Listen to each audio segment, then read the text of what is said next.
Willkommen, bienvenue, welcome one and all. It's truly lovely to have in the virtual studio today Stephanie Mitchell Hughes.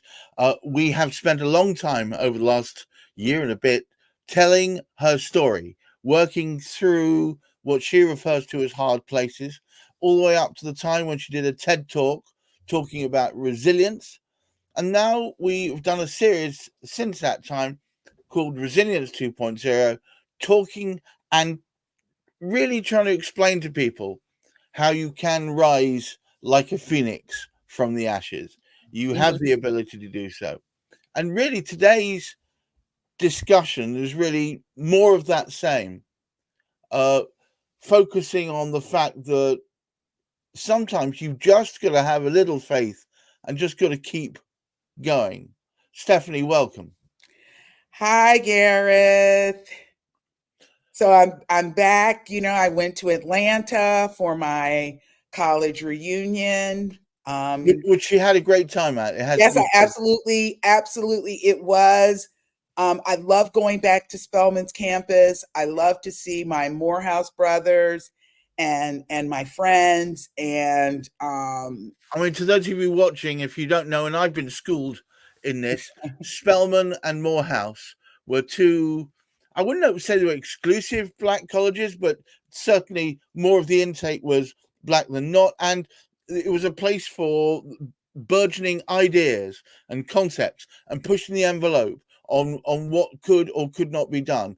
Often in a time where the mores and the segregation at the time was totally against what they were trying to achieve.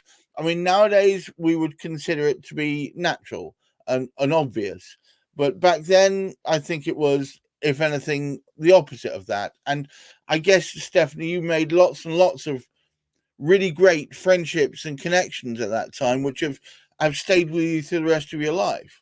right. Yeah. I mean, that is the nature of historically black colleges and universities, I would venture to say. I mean, they were founded, Spelman and Morehouse were both founded by churches and nurtured in part and supported by abolitionists to educate newly released slaves.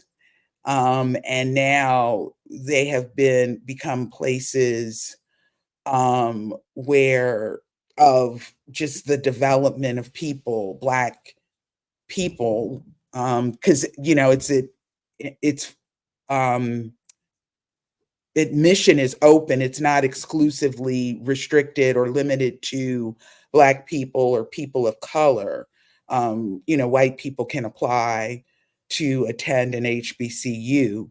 Um, but it was a place where um, the thing that I thought about is that I was able to exhale it because it is such a safe and nurturing space Right. that when I went back, I just thought, why am I so relaxed?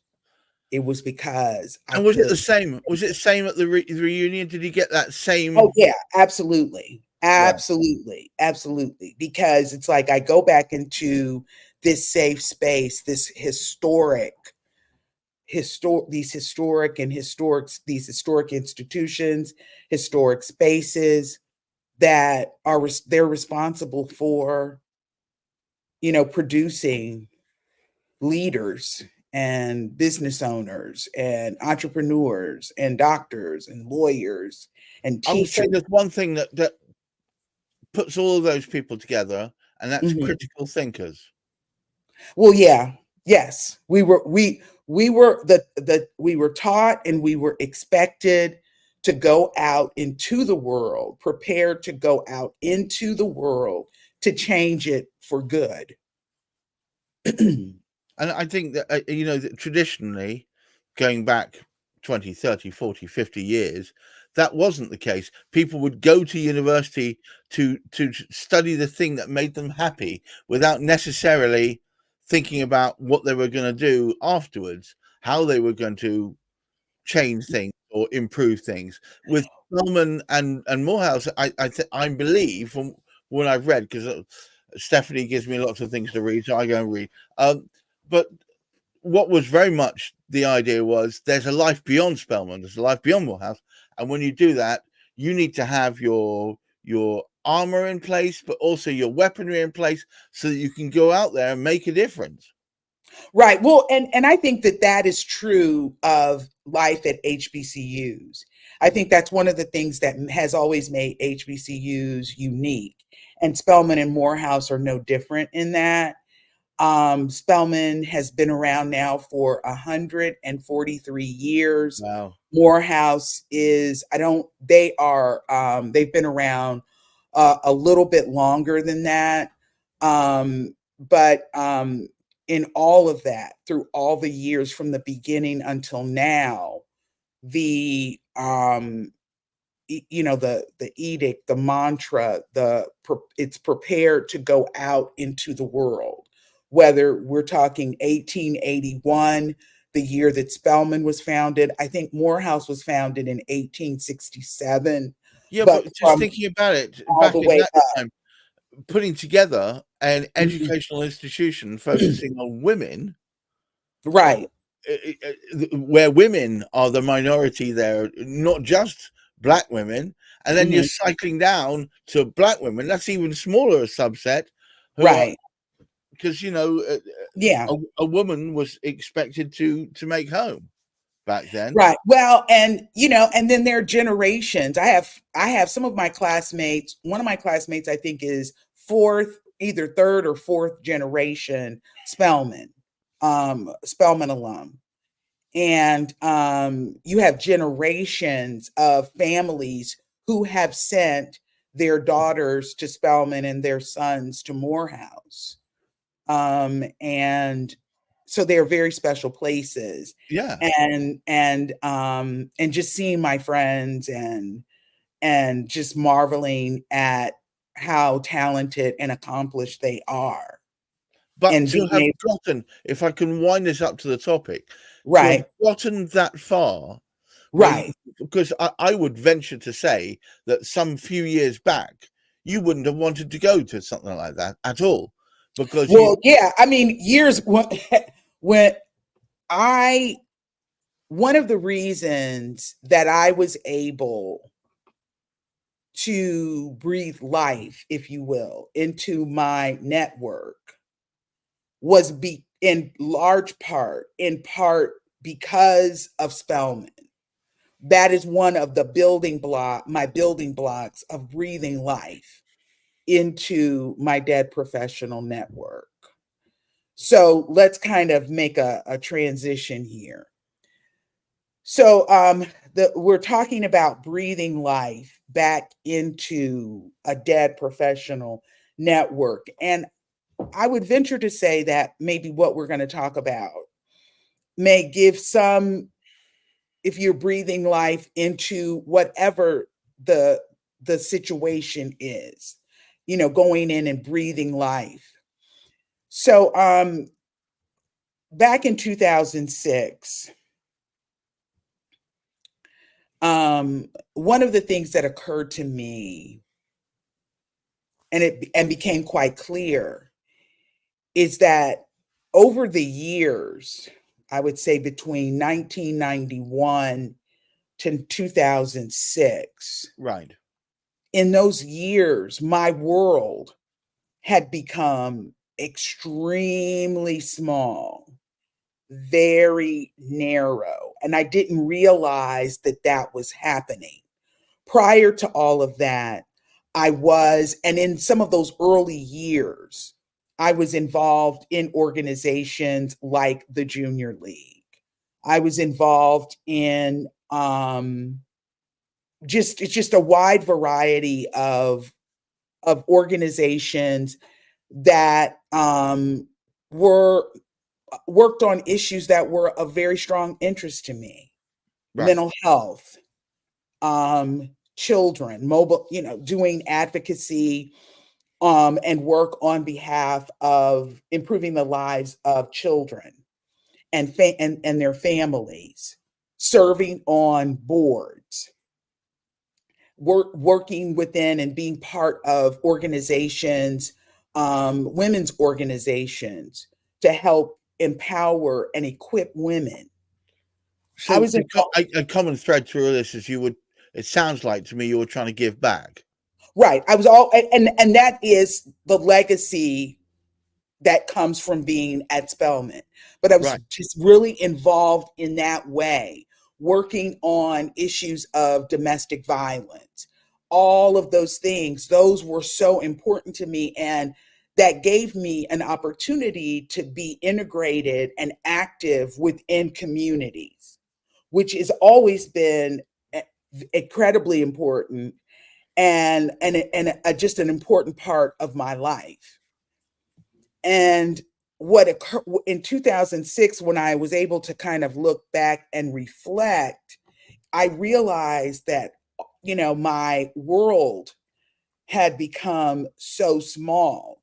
And the people who I had met, I had kind of dropped a lot of those things. Didn't serve on nonprofit boards anymore.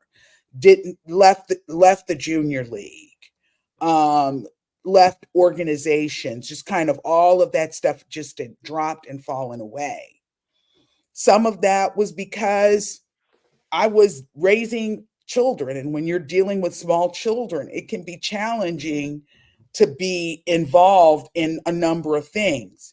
But this is my friends from Spelman, you know, having young children, that wasn't going to never stop them. And it wouldn't have stopped me, but for some of the other baggage that I was carrying. But And so at that, I think there's a general point to be made here. You wouldn't have got to the point where you could happily go to that reunion thinking, I am part of this. Spelman is part of me as much as I am part of Spelman. You wouldn't have been able to do that if you hadn't pushed through. oh yeah, no, I absolutely had to push through. But the other part of that, and I'll say, and I'm going to talk about now how I got out of that. The I recognize and see that my world is narrow. I recognize and see at a time when I need to have a robust professional network, a robust personal network. When I was at my absolute lowest point, even though my Spelman sisters they weren't in the same city with me, and I couldn't go meet with them, interact with them personally, I still could interact with them by phone and in other ways. Right. And they really helped me.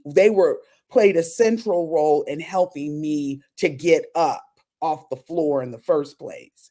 But hang But on. So there must have been a point where you perceived you were going down. It was oh no, round no, no, no, it was no. round I'm six. talking like You're on the 2006. canvas. Yeah, but you're on the canvas. You Uh-huh. the fact that you still had people you could reach out to, Yeah. or better still, let me put it a different way, you must as the world was closing in, as your network was diminishing, because by definition you weren't part of it, Hmm. you'd almost taken yourself out of the network yourself. Yeah, I call it being underground. I mean, just completely underground, completely just stepping away and falling away from community and mobilizing within the community and working on important issues within the community. But all of that just falling away. So this is where, I find myself in early 2006, it's like, okay, I've got to get a job with a consistent income, and I need to get health insurance because I've got to raise my children, Of and I've course. got to take care of myself, and I've got to take care of them.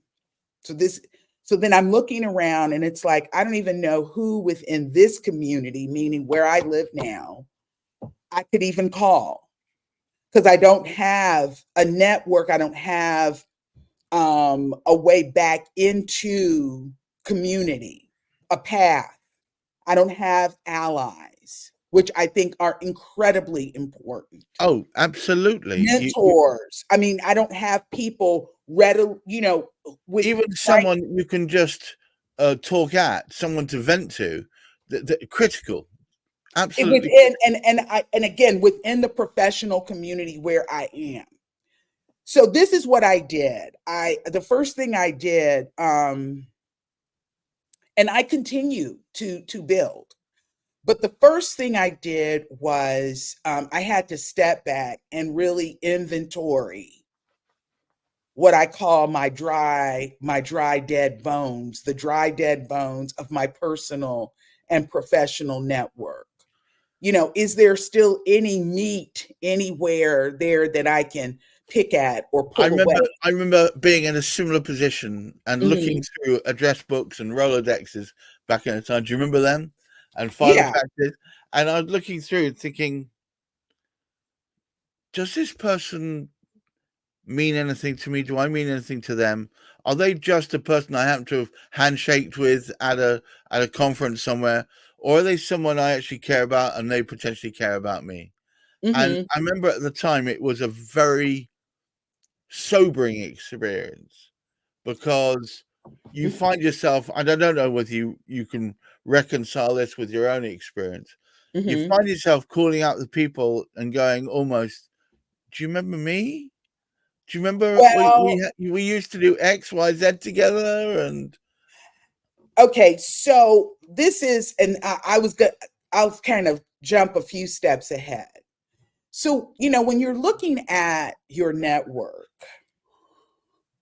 one of the things that you have to do and you're inventorying, the thing to remember is that you have a circle. There's a tight knit circle of people who will protect you, who will help you stand up when you fall, and what have you. That's your intimate core group. My intimate core group consists primarily of my Spellman sisters. Okay. Um, but and so they never ever fell away.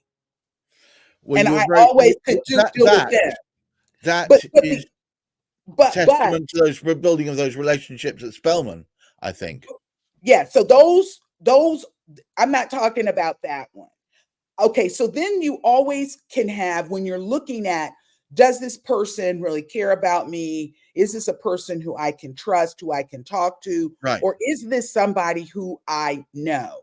And I think that one of the things that we have to, or that I believe very much in this, we win with people. And I know that sounds so trite and so cheesy and canned, but relationships and building relationships are incredibly important. And it's about building authentic and transparent relationships with people. And there's that circle of people who you can build these relationships with, because when your allies, your mentors, other people come out of relationships. And so that circle, that relationship, that ally circle broken completely apart. Then you have other people who you may know, like the ones who you're talking about, where it's like, well, does this person really know me? Can I really call them?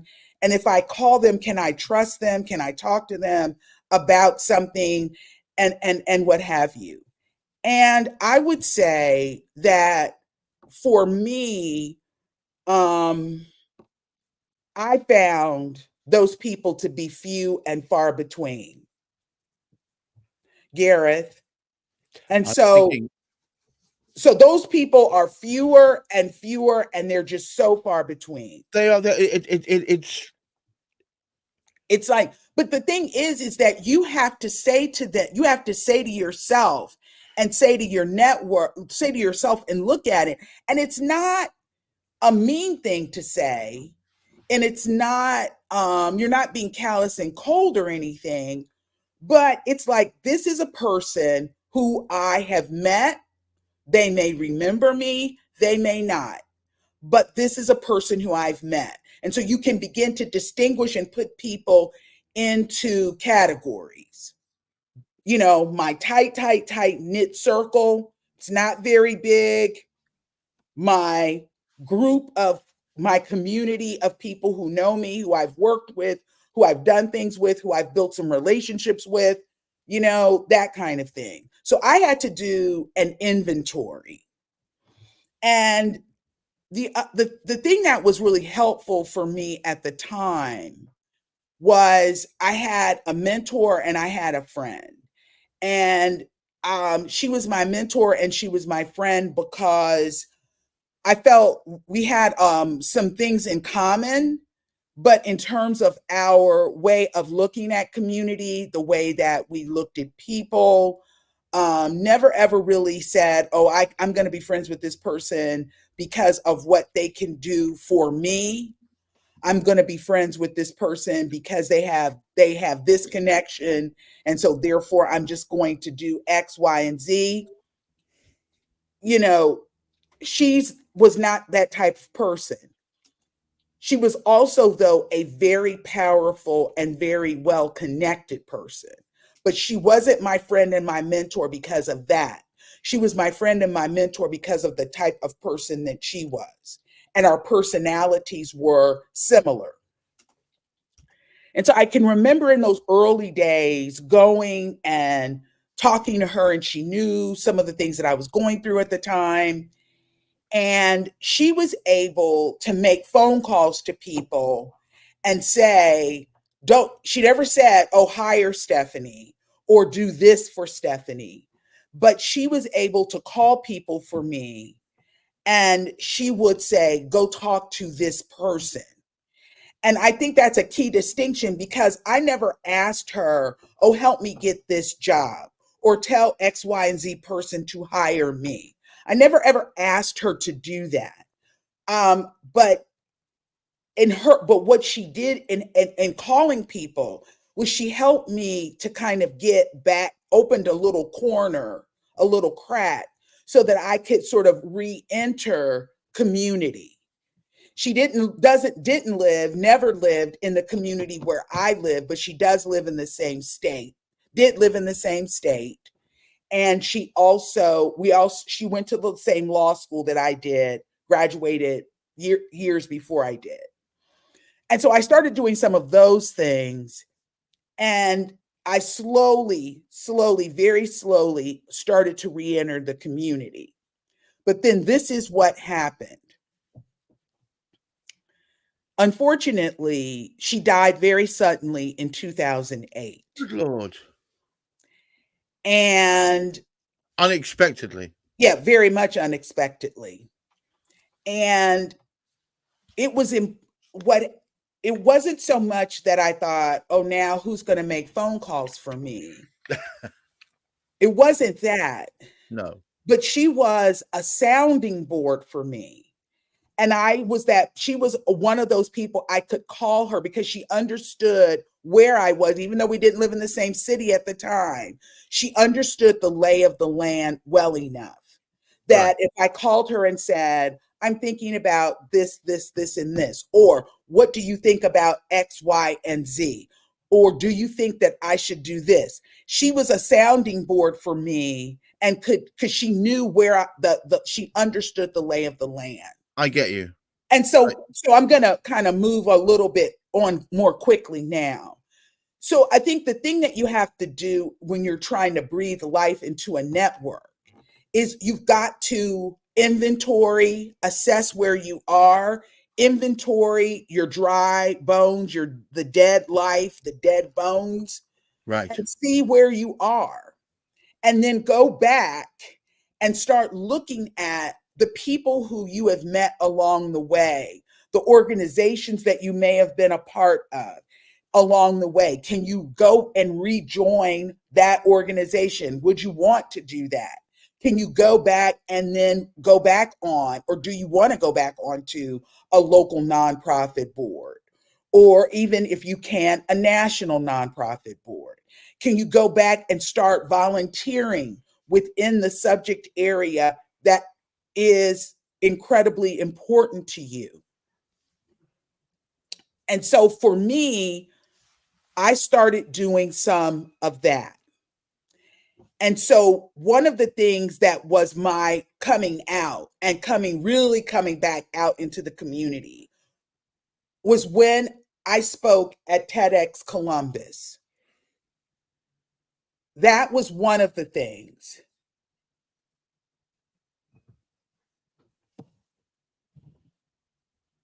Sorry, Gareth. I can't hear anything. It's okay. And then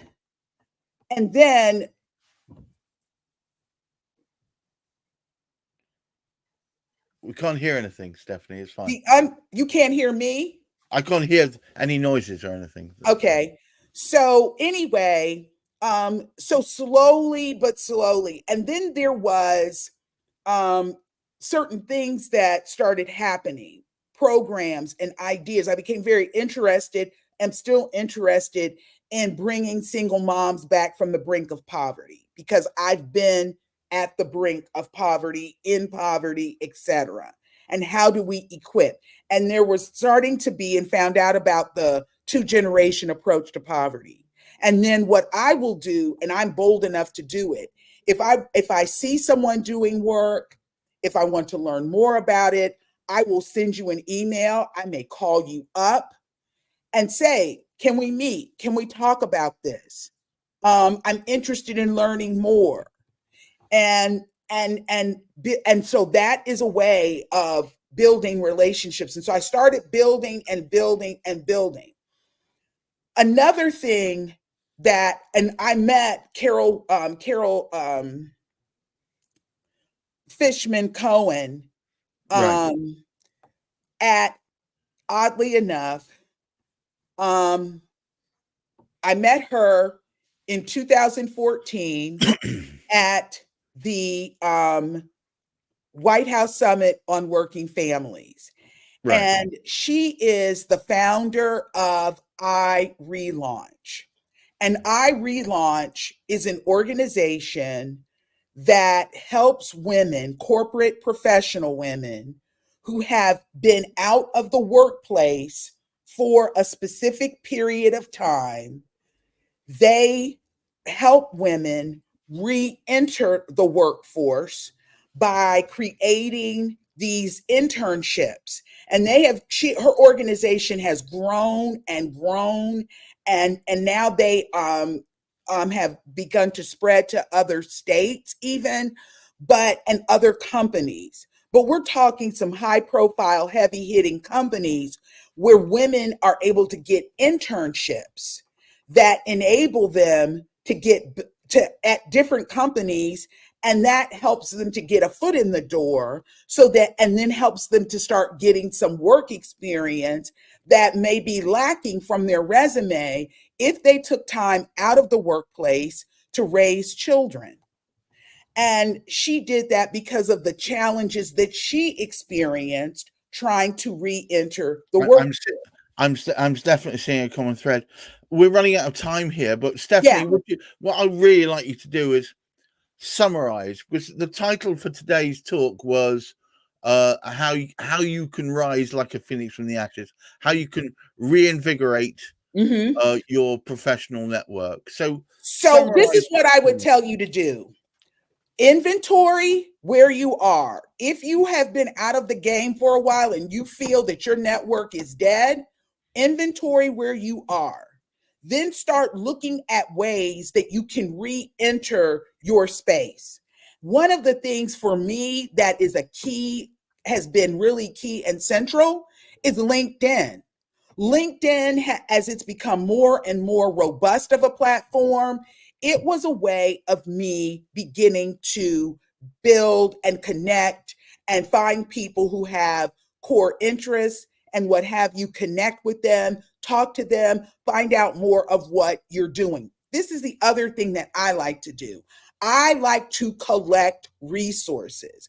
And what I mean by that is that I may meet someone, talk to someone along the way who they may not really be able to help me, but if they give me information and I meet someone who who is like their interest and that information works for them, I share that information and I pass that stuff along. I believe that you have to pay it forward. And the other thing that I will say is this whole thing of resurrecting, rebuilding, strengthening your network never ever stops. No. I continue to do this today. I continue to reach out to people who have interests that I have. I continue to find ways of talking about issues. Podcasting with you, Gareth, has been really, really helpful. And doing LinkedIn Live has been incredibly helpful to beginning to reach out to find people and build opportunities, find opportunities to work with other people, partner with them. I just think that what you have to be willing to do is put yourself out there. Okay. And if you are, the last thing I want to say is this: the introverts among us may go, okay, you're asking me to call people up. You're asking me to talk to people. You're asking me to basically do some cold calling here. I, believe it or not, am an introvert. So what you have to do is find ways to conversation starters. And I wish I had brought them down here, but there are these cards by a communications expert named Amber Wright. And the cards are called, it's Words Well Said. And the cards are called Can We Talk?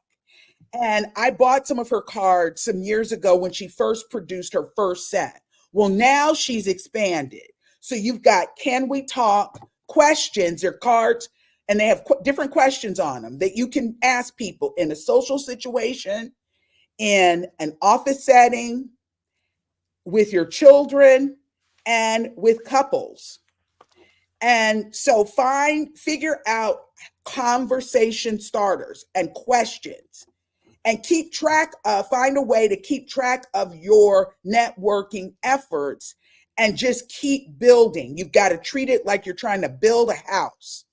Start the foundation, start putting up the walls, start putting the ceiling on. But you've got to also keep it fresh and keep it going. Okay, well, look, as ever, it only remains for me to thank you, Stephanie, for schooling me a little bit and also just regaling us with some of the incidents and some of the reasons why she was able to push through the way she has, and also for giving you some building blocks, some basic tools, some ideas to help you push through. And all I say to everyone is resilience is a journey of 1,000 steps, and it starts with a single one. You've just got to put one foot in front of the other. Thank you so much, Stephanie. As ever, a pleasure. And I thank all of you for listening to all our podcasts over the last year or so. And remember, try and keep your feet on the ground, but keep reaching for the stars. And at the same token, I stole that, I know. And at the same token, try and maintain great mental health. Until the next time we meet. Bye-bye now. Bye.